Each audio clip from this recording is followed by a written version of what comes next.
o sea, lo digo más por usted, a mí me da lo mismo, así que después te imagináis en los Pero va a tener comentarios. alta audiencia después en YouTube. Muchos Claro, likes.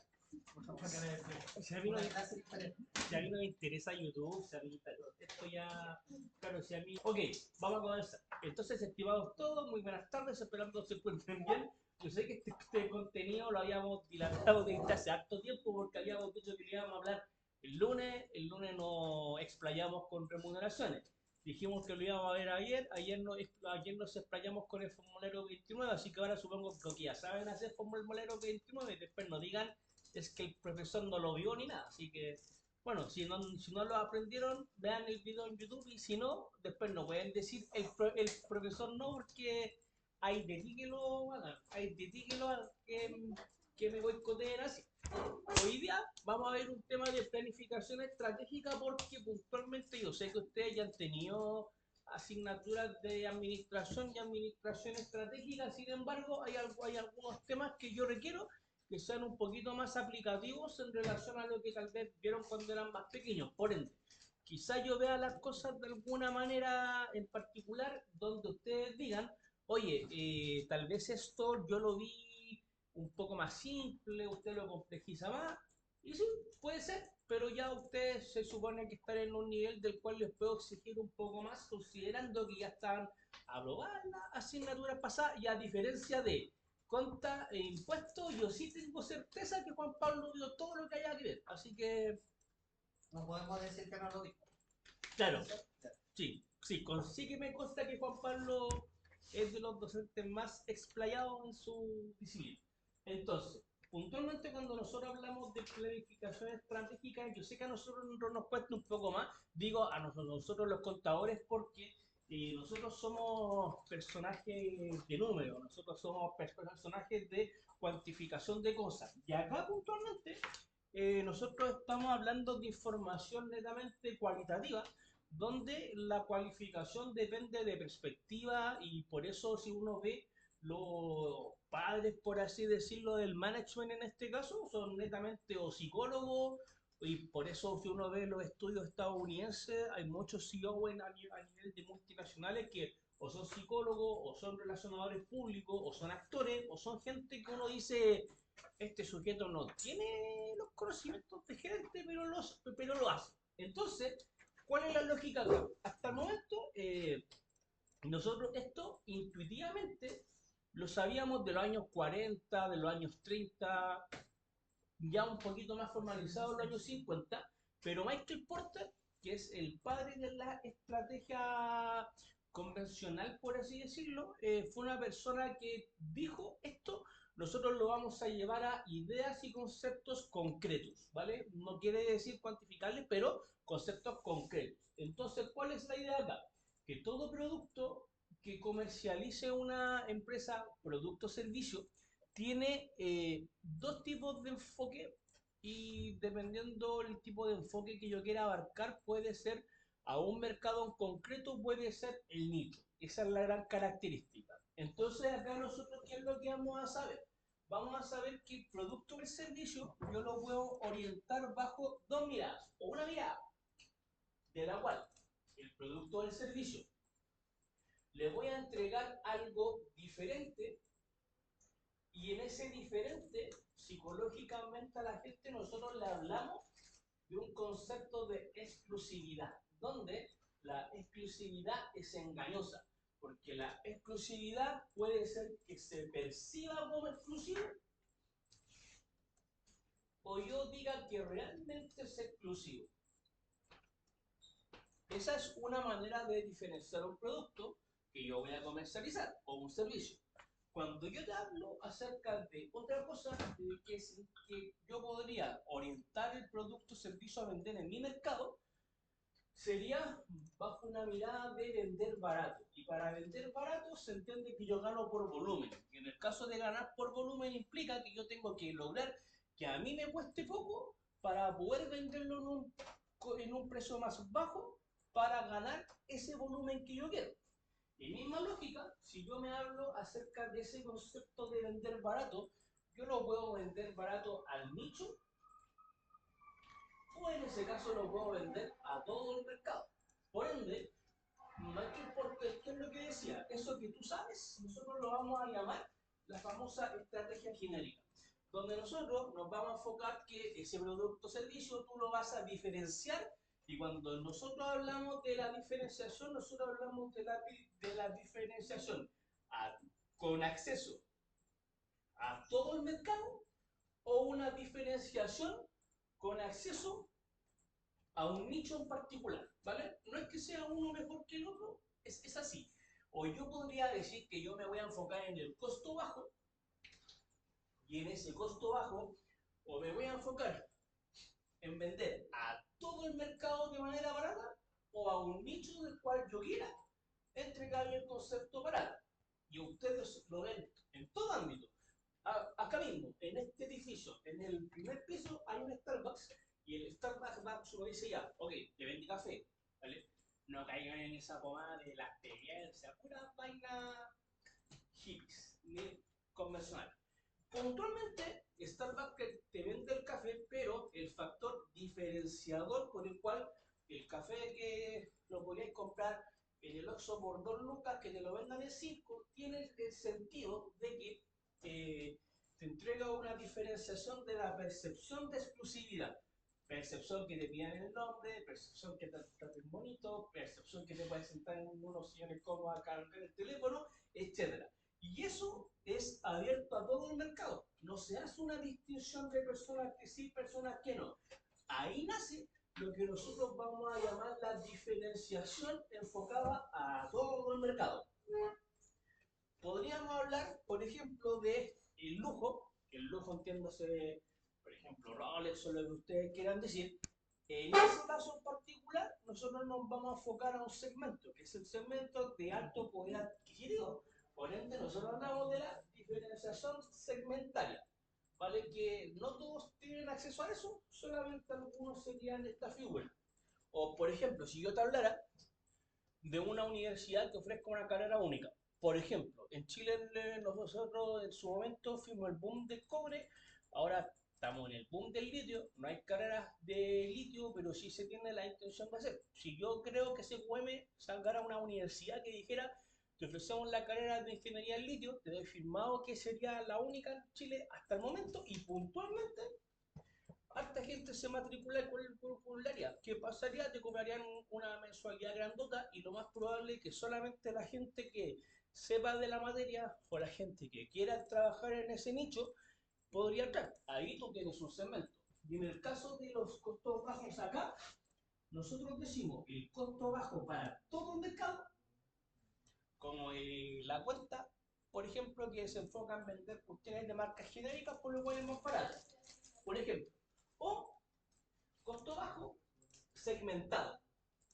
Por ejemplo, la leche purita, que si yo quisiera comprar la purita, no es tan de fácil acceso, aunque parezca, no la van a pillar en el supermercado, y lo demás se pillan los Cefavi en esas instituciones de salud. Entonces uno dice, se entiende que está enfocado a ese nicho en particular, que es la gente que no tiene el poder adquisitivo para poder adquirir un producto de otra marca, por ejemplo. Y así se puede. Entonces, Porter en este caso decía, ah, Porter decía, ah, Porter decía que para los costos, acá hay como algunos checklists de ayuda que para qué los vamos a leer, pues si ustedes lo leen, o sea, ¿para qué lo voy a leer yo? Ustedes no necesitan la PPT subida el lunes, supongo que ya la han visto ya. Acá se supone que sería el enfoque de los costos como un checklist para decir, ok, esto me da señales de que mi producto industria está enfocado acá. O si nosotros buscamos ser percibidos como exclusivos o ser exclusivos, también su listado para que ustedes lo puedan ver. La típica pregunta que se hace en administraciones, ¿se pueden hacer ambas? Porter dice que no, pero se hacen otras cosas para abarcar ambos mercados. Y tiene sentido, porque pasa que si nosotros hablamos de la diferenciación se enfoca en la percepción de exclusividad. Entonces, si yo me enfoco en la percepción de exclusividad y vendo una marca a un segmento de costo bajo y a un segmento de diferenciación, me genera una incongruencia con la gente.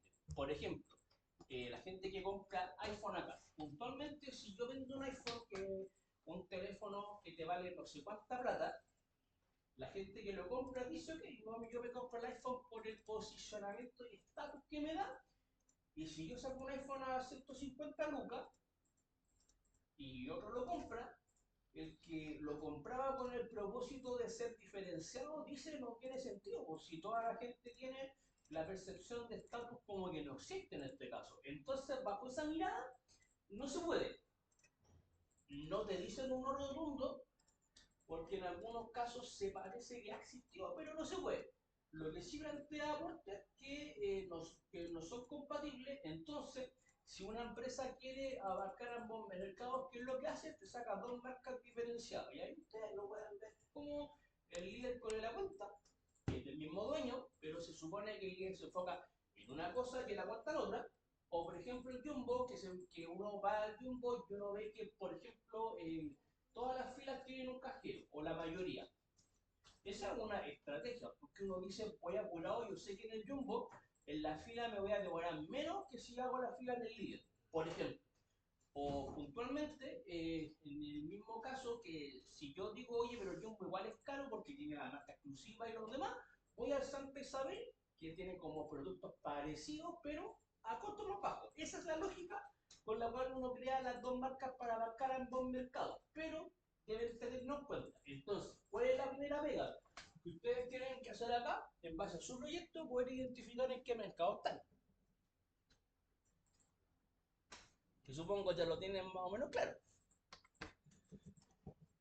Posteriormente, ¿cuál es la gran pega acá?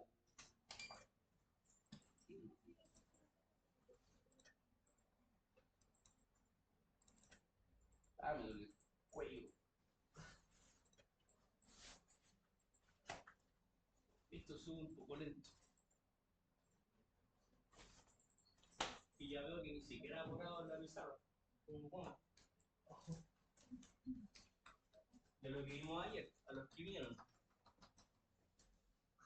Hoy estamos grabando todo esto, después ahí en los comentarios el profesor que es displicente con los alumnos. ¿Por qué los trata así? Yo, bueno, quien me escuche esto, si supieran cómo me tratan a mí. Entonces, acá, en esta parte, ¿cuál es la lógica del trabajo? Entonces, ustedes van a tener que llegar a algo que se llama la misión y visión. Pero la misión y visión es lo que uno ve a simple vista. Pero para poder llegar a eso, tú necesitas establecer objetivos, que son metas separadas en el tiempo. Esos objetivos, para poderlos hacer, nosotros necesitamos un FODA. Y para poder hacer el FODA, si ustedes piensan que un FODA se construye diciendo mis fortalezas son estas, y listado con fortaleza, si tú piensas mis oportunidades son estas, estoy muerto al tiro. Eso es una lluvia de ideas nomás, ¿ok? Puntualmente para poder llegar al listado de las cosas, nosotros tenemos que hacer un análisis del macroentorno, que hay herramientas para eso, como el PESTA, PESTAN, PESTRIC, como le quieran decir. ¿Análisis de qué, profesor? Del macroentorno. Tenemos herramientas del microentorno, como por ejemplo las 5 fuerzas de Porter, y tenemos el análisis del entorno interno, que el entorno interno aquí con herramientas como la cadena de valor se entiende que nosotros vamos a poder encontrar factores que nos diferencian con respecto a otros o factores que son internos míos que me provocan alguna diferenciación.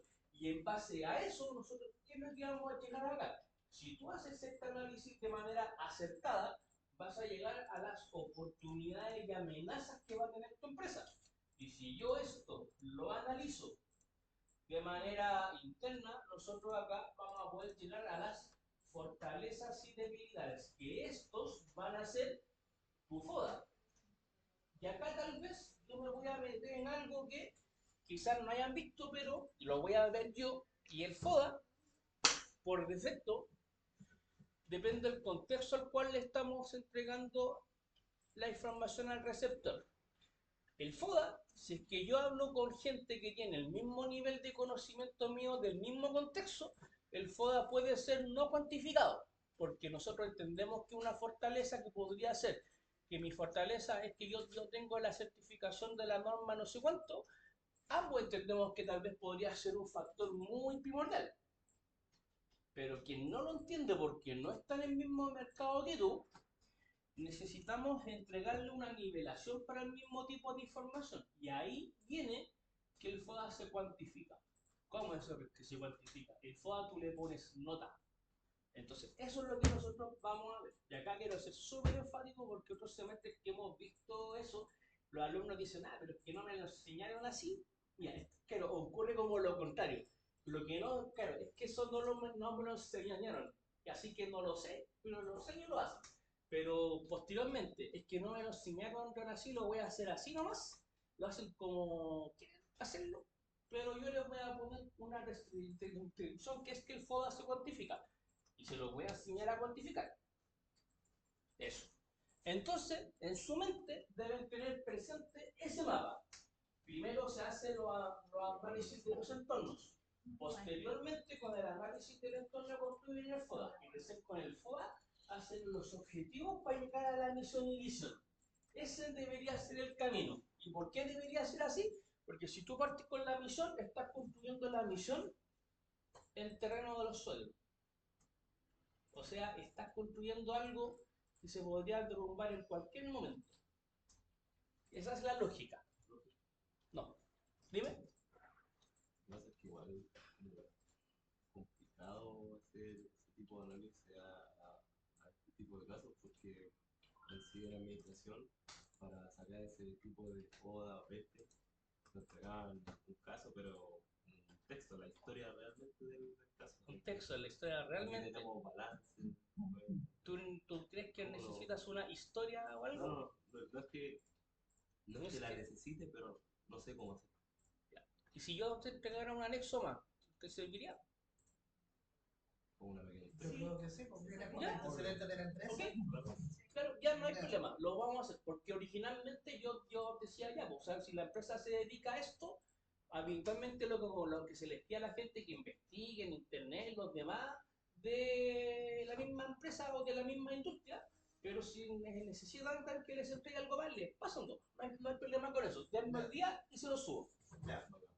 Gracias, profe. Profesor, entonces, como para hacer un resumen, el orden sería análisis del entorno, donde yo veo el macro, el micro y el interno.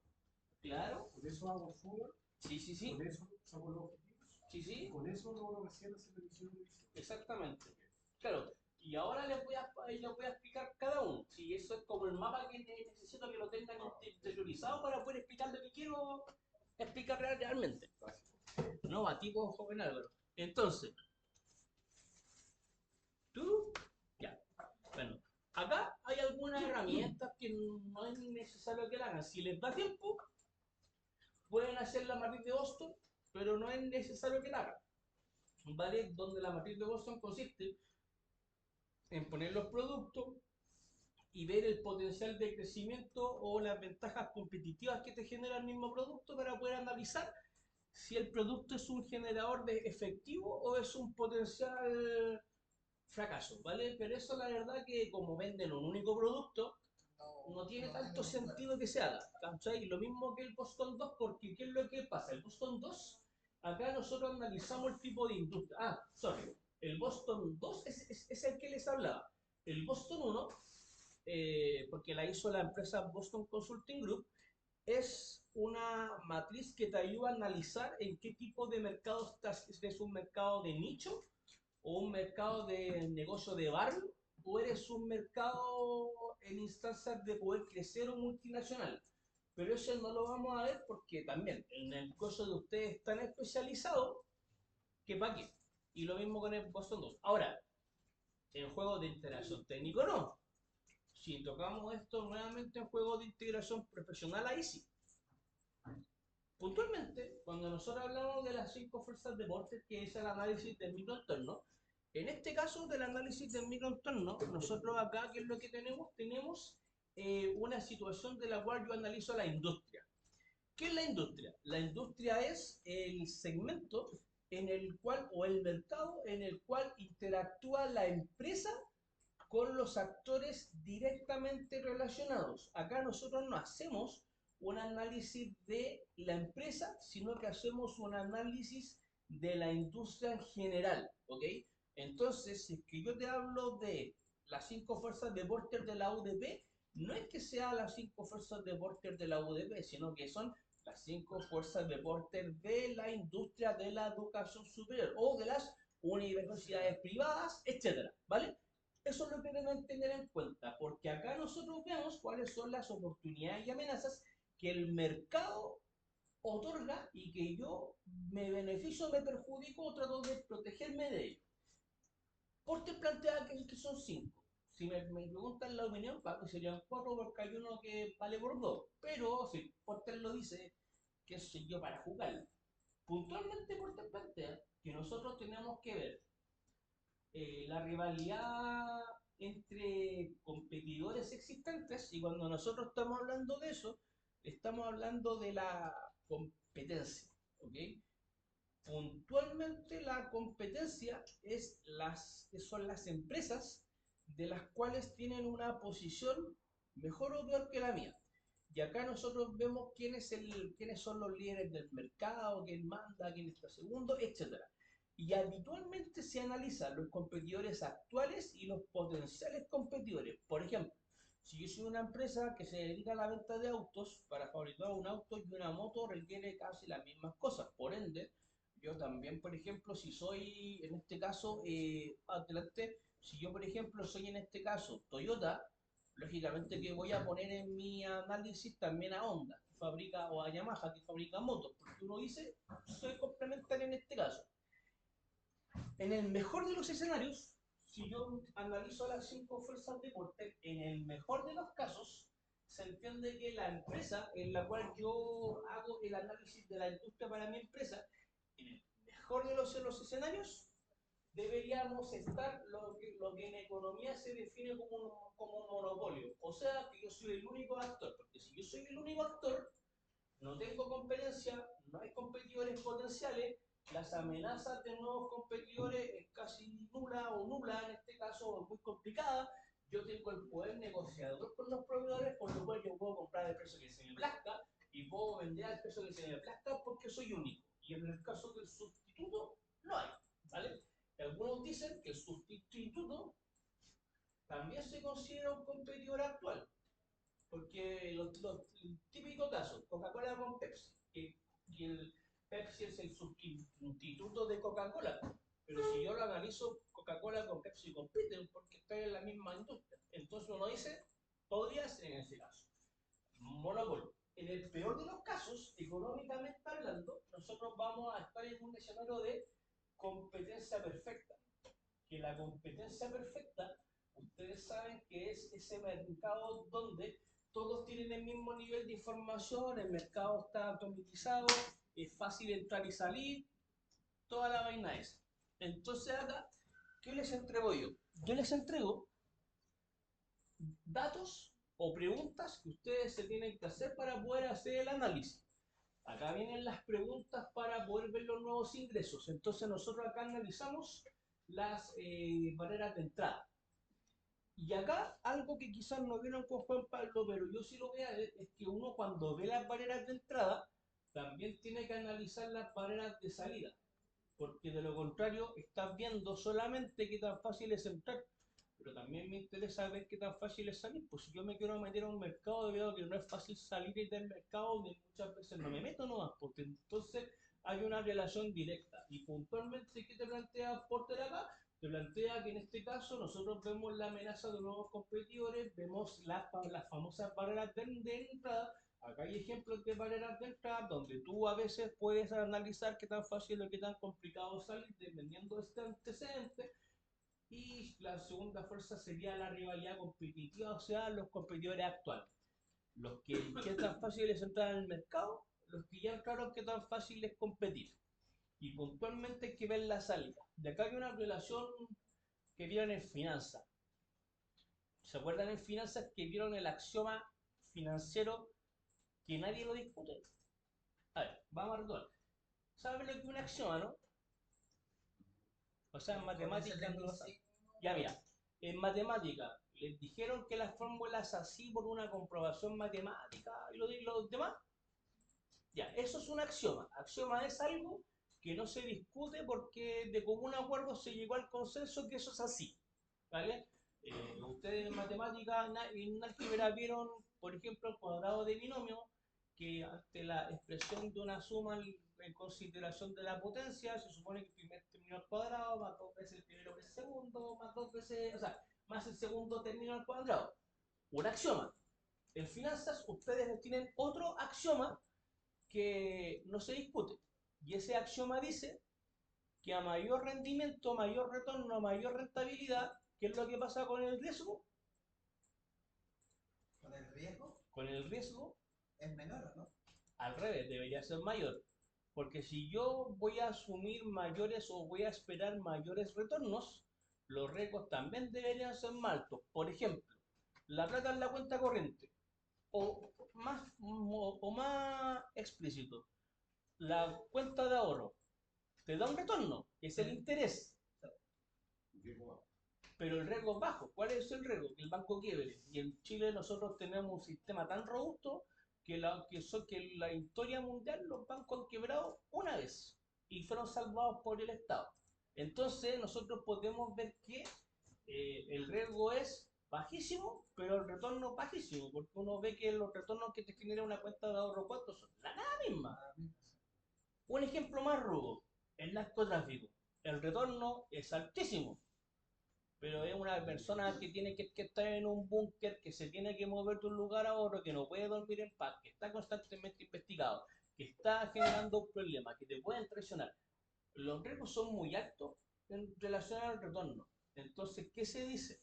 Se dice que mientras más alto el retorno, más alto el riesgo, y eso nosotros lo vemos también en este caso de la estrategia, que las barreras de entrada te dicen que mientras más altas, rendimientos más elevados tú vas a esperar, y mientras más difícil sea salir, más riesgoso va a ser tu mercado. Entonces, en el mejor de los casos, donde todos se van a querer abrazar acá, sería que haya una barrera de ingreso alta y una barrera de salida baja, porque significa que es difícil entrar, por ende vamos a ser poquitos que nos vamos a comer la torta, pero salir va a ser fácil si yo veo que no me gusta, no me da bien. Entonces uno dice rendimiento alto y un riesgo estable.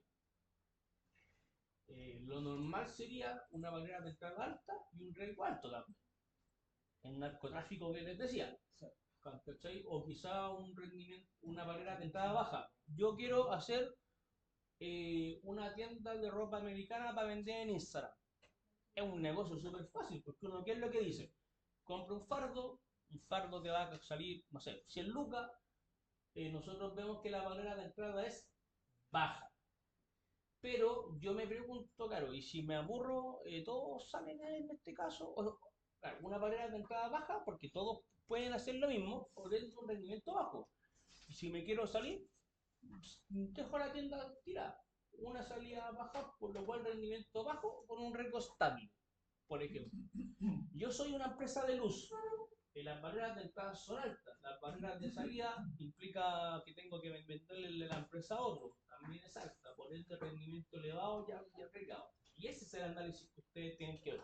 Eso a ustedes les va a entregar oportunidades y amenazas potentes. Álvaro, ¿cuál es tu duda?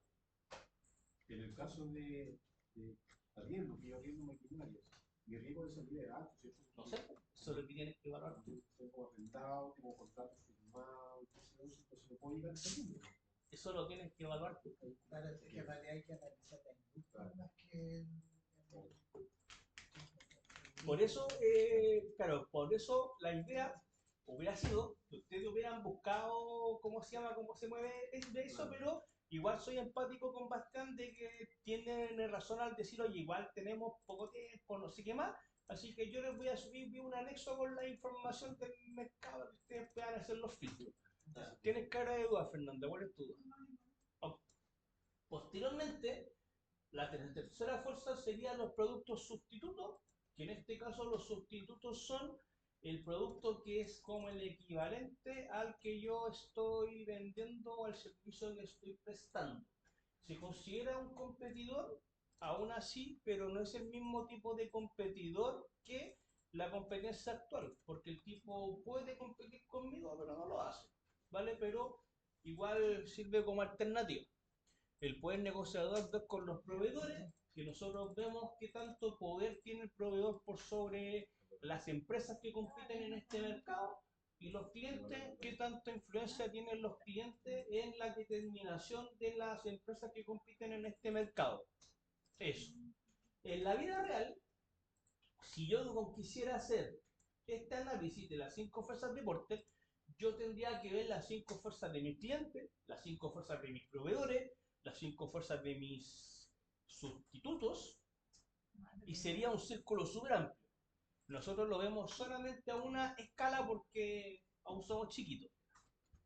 El macroentorno, la verdad que no requiere una mayor explicación, pero el macroentorno consiste en que ustedes analizan el mercado con los agentes que no son directamente relacionados. O sea, son entidades que tienen interacción con mi industria, pero no tienen una relación directa. Por ejemplo, la industria de los arrendos de las máquinas sí tienen una relación directa con los proveedores, los clientes, las amenazas, etcétera, pero suponte nuestra industria no tiene una relación tan directa con las leyes, con el Estado, porque uno dice ya, hay una relación, pero es porque el Estado es un agente que participa acá, al igual que el factor político, al igual que el factor cultural, al igual que el factor medioambiental. Ustedes tienen que ver los factores de la sociedad, lo que en este caso en sociología se define como el entorno, y en base al entorno ustedes definen acá el posicionamiento de un lado con otro. Oye, todo es un cuaderno, qué miedo. Son 3 semestres. En 3 la Biblia. semestres. La Biblia. Ok, muy bueno, muy bien. Acá, si nosotros vemos el análisis interno, acá nosotros tenemos las 5 fuerzas de Porter. Las 5 fuerzas de Porter, ¿qué es lo que analiza? Analiza la empresa internamente, porque las primeras 2 herramientas te muestran el análisis externo. Acá nosotros vemos mi interior. Lo otro te muestra oportunidades y amenazas. Esta herramienta te muestra las fortalezas y debilidades que nosotros tenemos.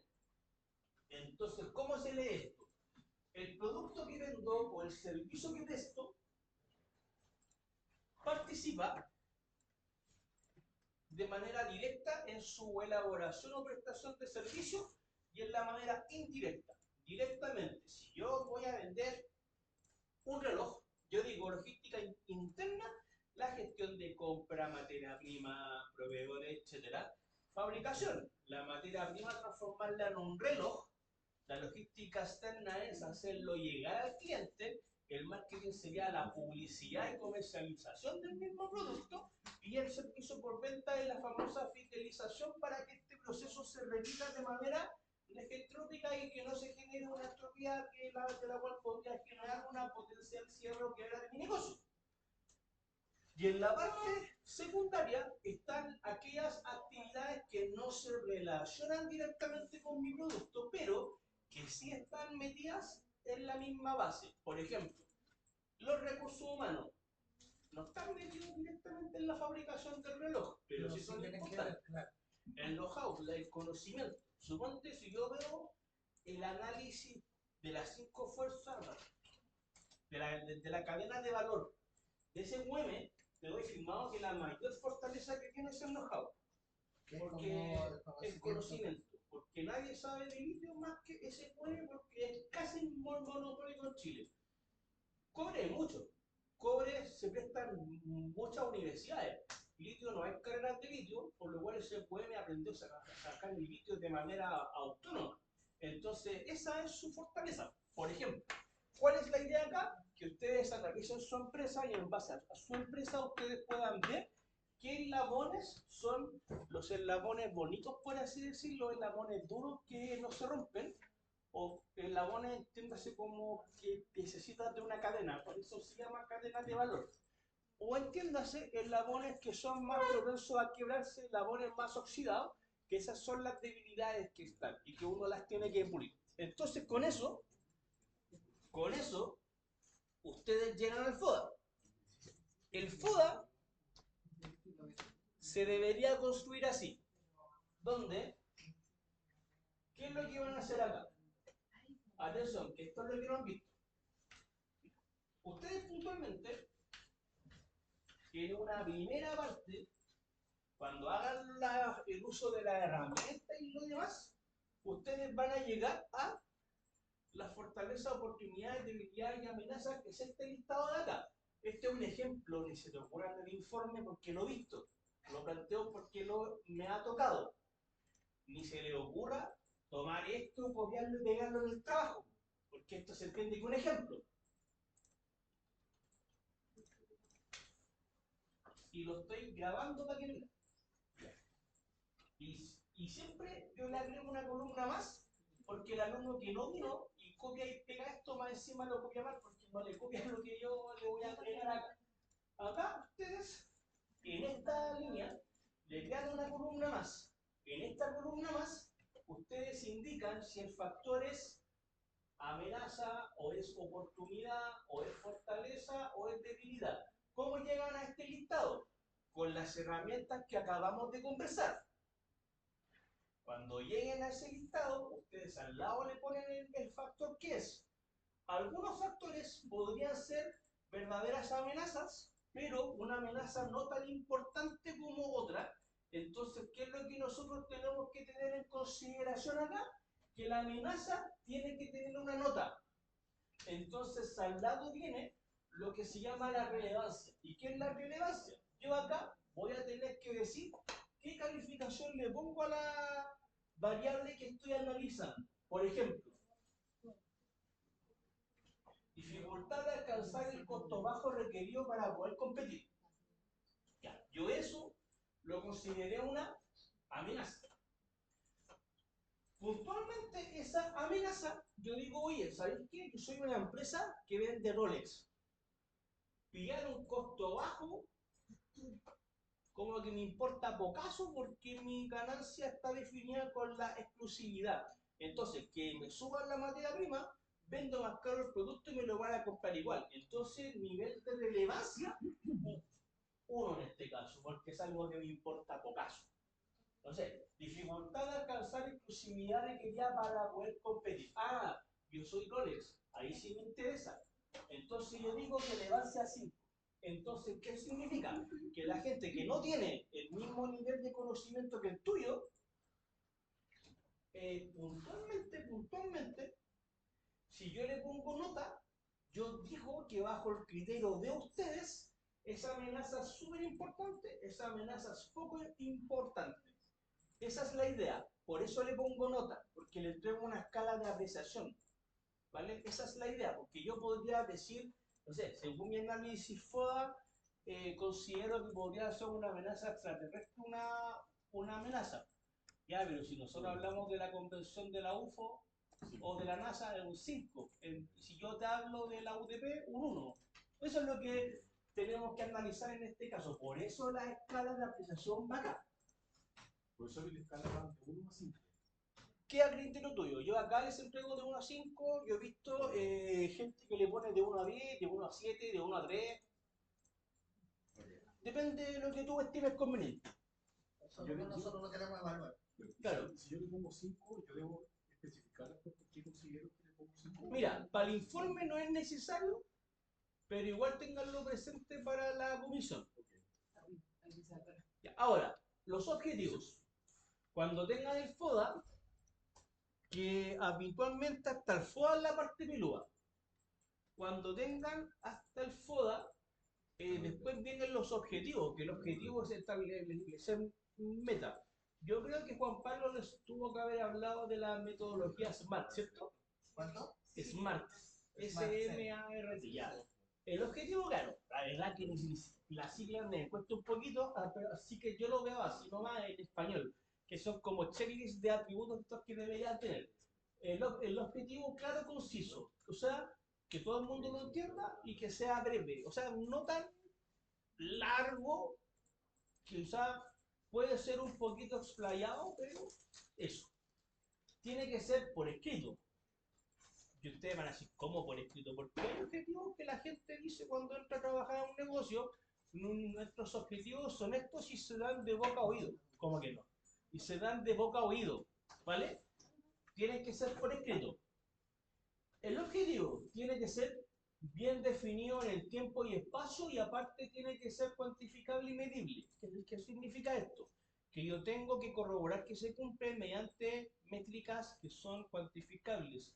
Queremos aumentar 10% de participación de mercado. Listo, perfecto. Cuantificable y medible.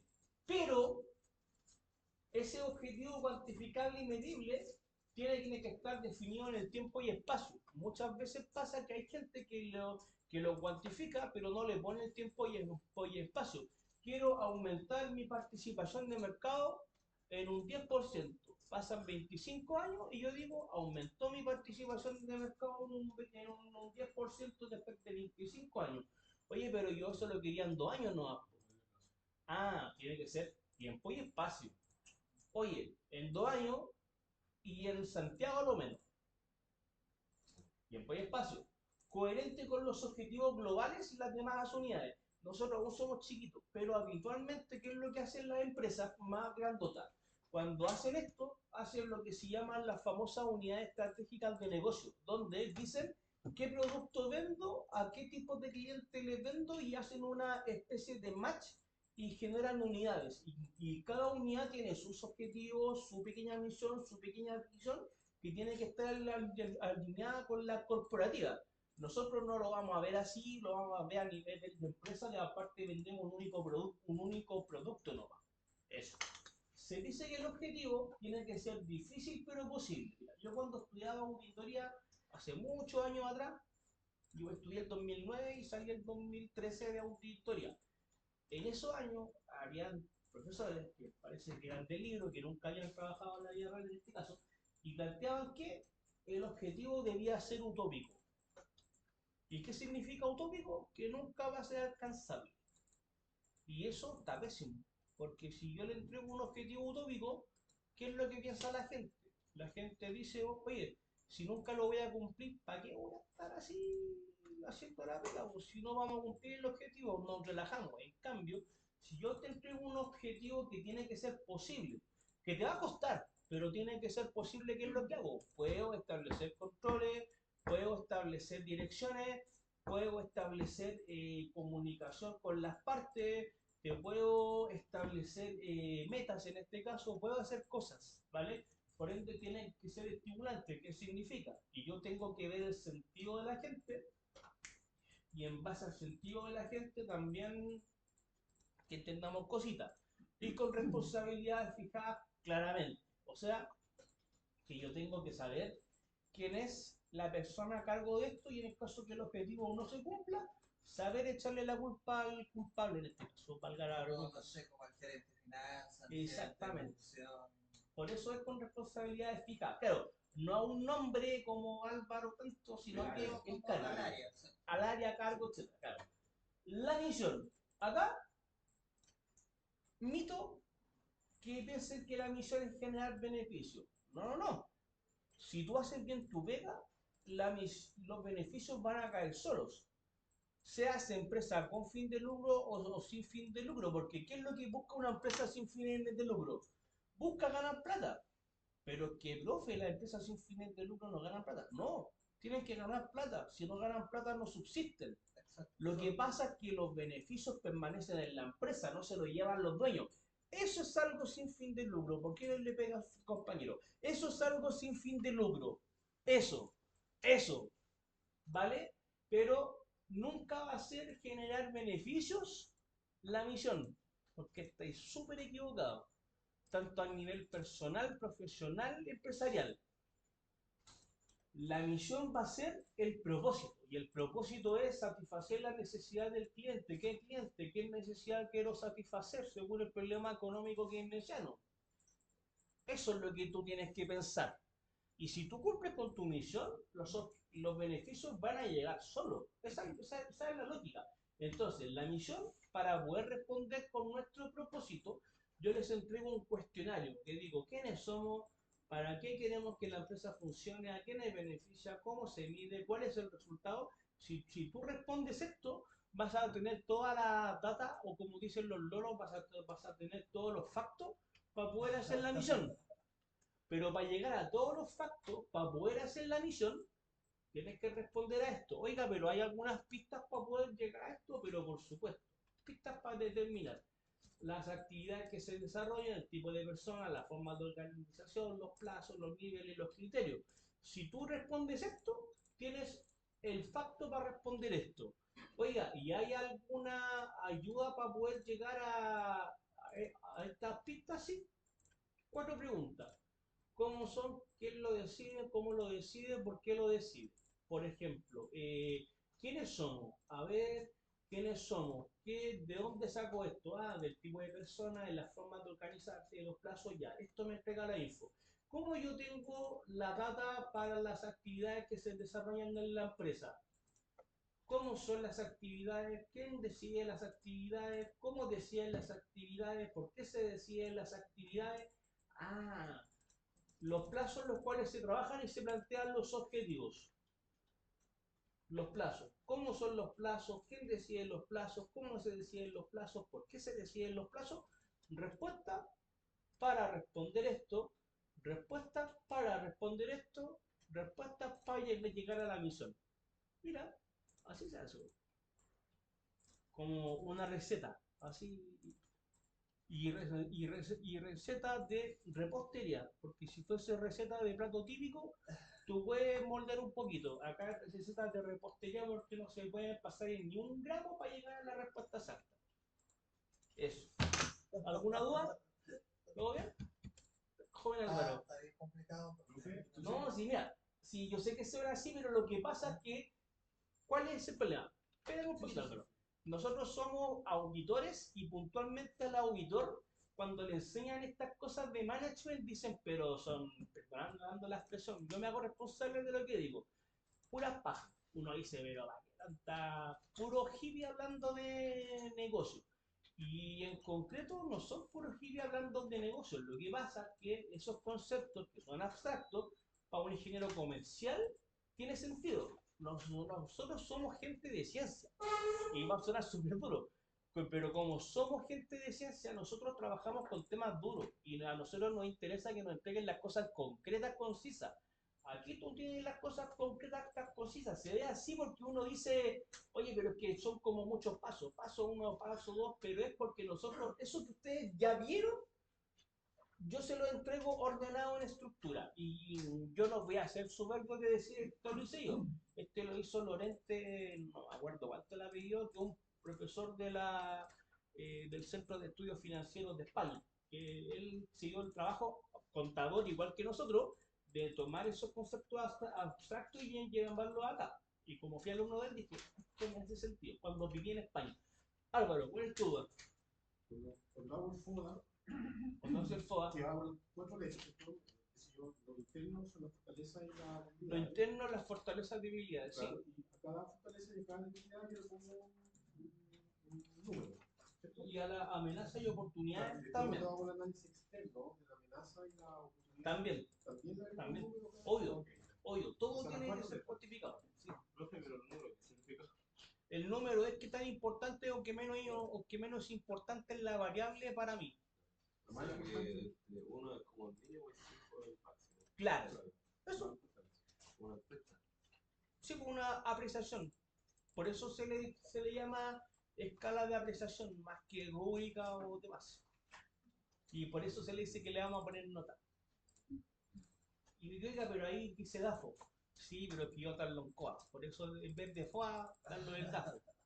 Ah, o nadie se dio cuenta de eso. Mira, como son, ni siquiera me estaban pescando. No, DAFO. si yo justo iba a hacer la ¿Que por qué el DAFO? No, porque esto hay que poner el